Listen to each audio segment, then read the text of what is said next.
This airplane is named after an animal. This airplane is named after a bird, while this airplane is named after an insect. How do airplanes get their names? We're going to tell you in Celebrating Aviation with Mike Machat. This is going to be fun. The vast majority of aviation names come from animal life. Let's take a look. We have mammals, birds, fish, insects, reptiles, and felines. Here's an example of a mammal, a Cessna bird dog. We counted 24. And if we missed any, feel free to mention that in the comments below. Here's an even better example, the timeless Tupolev Tu-95 Bear, classic airplane.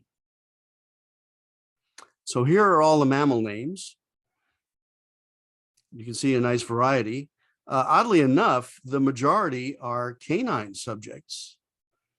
And second would be horses.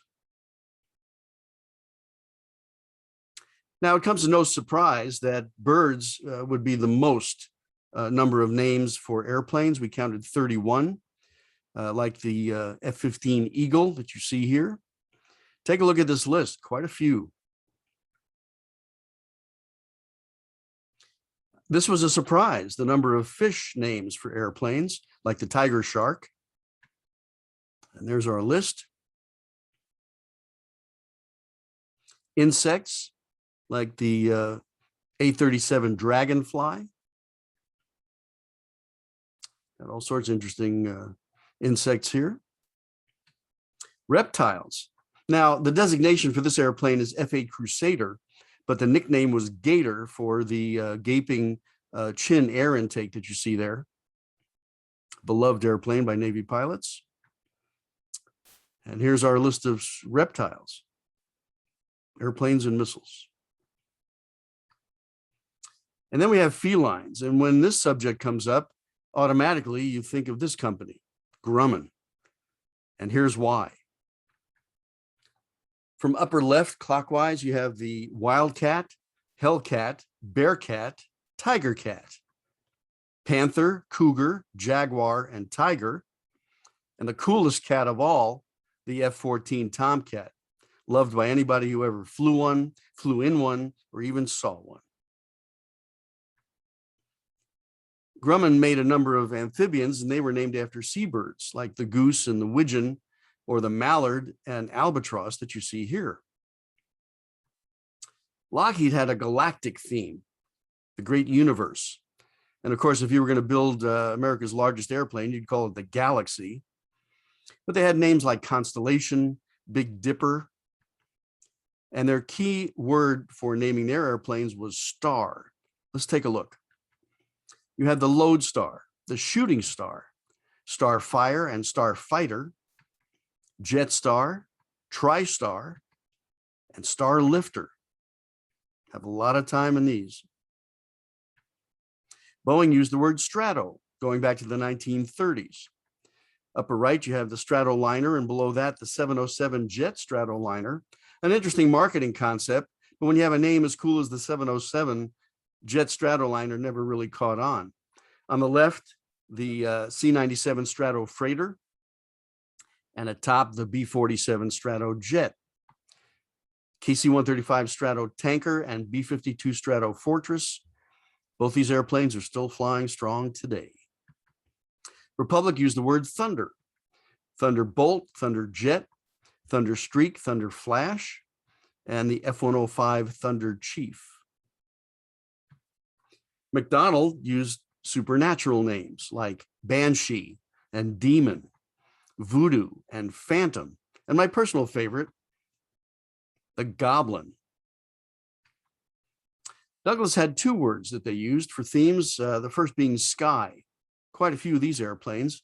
On the left, the Sky Streak and Sky Rocket. On the right, the Sky Raider, Sky Knight, Sky Shark, Sky Warrior, and Sky Hawk, Sky Lancer, and Sky Ray. Now, if you take the word sky and combine it with the word master, you have the C-54. And then there was the Cargo Master, Lift Master, and Globemaster, the original C-74 bug-eye cockpit. They added a second deck, modernized the cockpit, and now you have the Globemaster II, classic Air Force transport. And today, the Globemaster III. And this brings up all sorts of numbered airplanes, the Lightning II, the Alouette II, the Regulus II, and many, many more. So what happens when a company doesn't have a naming theme for their airplanes? Well, in this case, Northrop designed the F-89 Scorpion and named it after what it looked like, a desert scorpion. North American went with bombers with names like Mitchell and Valkyrie, F-86 Sabre, and Super Sabre. And this brings up the super airplanes, meaning improvements. Here's the Lockheed 049 Constellation and the 1049 Super Constellation. Or here we have the Pregnant Guppy, a modification of a C-97, and the Super Guppy turboprop. Now, what are these names? Were there really airplanes that were referred to as a tub or a rhino or a scooter or an aardvark or a lawn dart? Yeah, they were. These were nicknames. Let's take a look at some. Now, if you're watching this channel, chances are you're an airplane guy. You know what this stands for. But the fact that we're a family channel, this stands tonight for Big, Ugly, Fat Fellow. And the Slough would be the Short, Little, Ugly, Fat Fellow. No disrespect to the A7 or B-52 communities. The Skytrain, Douglas C-47, was always referred to as the Goonie Bird. And the F-16 was called the Lawn Dart.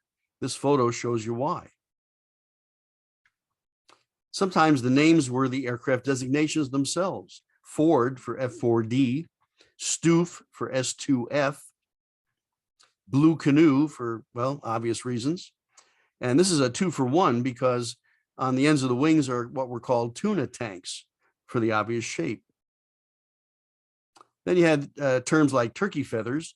This refers to the exhaust aperture on the modern jet engines that changed diameter for afterburner control. And here we have the Lockheed Salmon.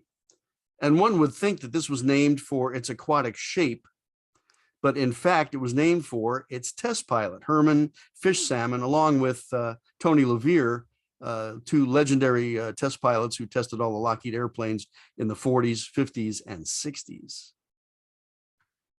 So just when you thought you had it all figured out, here's an airplane that's named for a pilot. And there you have it, an overview of how airplanes get their names. Thank you for celebrating aviation with Mike Machat. As always, we say special thanks to the good folks and the entities and institutions who bring us the photos and information that allow these presentations to be produced. I certainly hope you enjoyed this. And until next time, take care.